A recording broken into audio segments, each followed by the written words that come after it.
13 मार्च 2020 के market session के हिसाब से निफ्टी 50 के लिए अलर्ट पॉइंट भी दिया गया था जो 22,100 बहुत इम्पोर्टेंट था। अगर ये 22,100 पर सस्टेन कर जाता तो ऊपर की तरफ जाने की पॉसिबिलिटी है। अगर ये 22,100 पर सस्टेन करे बिना नीचे की ओर आता है तो डाउन साइड फ्री फॉल हो जाएगा। और कल मार्केट ओपन हुआ था 22,064 पॉइंट पर और देखिए कहाँ इंट्राडे हाई टच किया 22,120 पे। यहाँ देखिए 5 से 10 मिनट जैसा स्ट्रगल किया, रेजिस्टेंस भी मिला, एकदम स्ट्रांग सीधा सीधा देखिए फ्री फॉल हो गया। तो इतना डाउनफॉल क्यों आ रहा है, तो इसका रीज़न देखते हैं। इसके पीछे कौन रिस्पॉन्सिबल है? ऑब्वियसली सेबी। जी हाँ, सेक्टर वाइज बात करें तो बैंक निफ्टी भी वीक था। निफ्टी ऑटो सेक्टर में भी कल गिरावट देखने को मिली। निफ्टी फार्मा सेक्टर में भी थोड़ा बहुत गिरावट देखने को मिला। कल सेबी के बोर्ड ऑफ डायरेक्टर की मीटिंग थी। मोस्टली स्मॉल कैप और मिड कैप सेक्टर की मीटिंग हुई थी। तो चलिए देखते हैं कि उस मीटिंग में क्या बात हुई थी और उस मीटिंग से क्या असर पड़ सकती है। ये देखिए SEBI stress test, what is it, what are the results and impact on market. तो चलिए इसे थोड़ा डिटेल में देखते हैं। केयरफुली मेरी बात सुनना, because most of retail investors mid cap and small cap में इन्वेस्ट करते हैं।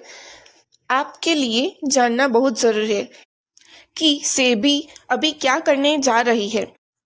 SEBI stress test, the securities and exchange board of India raised concerns. वैसे तो सेबी ने 2 दिन पहले ही कंसर्न दे दिया था, लेकिन देखते हैं। About fourth building in mid-cap and small-cap segments, which prompted the Association of Mutual Fund in India. इसका मतलब है AMFI. Last month to tell mutual funds to conduct stress test and publish the result on its website as well as that of AMFIS. जिसने last month ही बता दिया था कि SEBI stress test होने वाला है। Starting today, March 15, this is to be done once every 15 days and will be an indication of how healthy the funds are.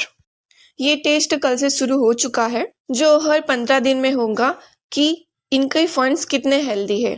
तो ये टेस्ट होगा क्या, इसका रिजल्ट क्या कुछ साबित कर सकता है, मैं थोड़ा बहुत समझा देती हूँ। यहाँ देखिए, what is the aim of SEBI stress test. मतलब ये है कि सेबी के जो टेस्ट होने वाले हैं उसका एम क्या है। सो चलिए पढ़ते हैं। SEBI aims to protect investors through the stress test and ensure that small cap funds can handle unexpected redemptions. तो इसका एम ये है कि जो स्मॉल कैप फंड्स हैं उनके रिडम्पशन को अनएक्सपेक्टेडली हैंडल कर सके। आगे पढ़ते हैं। Through the stress test, SEBI is also making sure that funds are prepared in the situation of liquidity and have a plan for selling assets if required. इसका मतलब ये है कि SEBI ये भी ध्यान रखेगी कि लिक्विडिटी के टाइम पर फंड्स प्रिपेयर रहे, असेट सेल करना हो तो कर भी सके।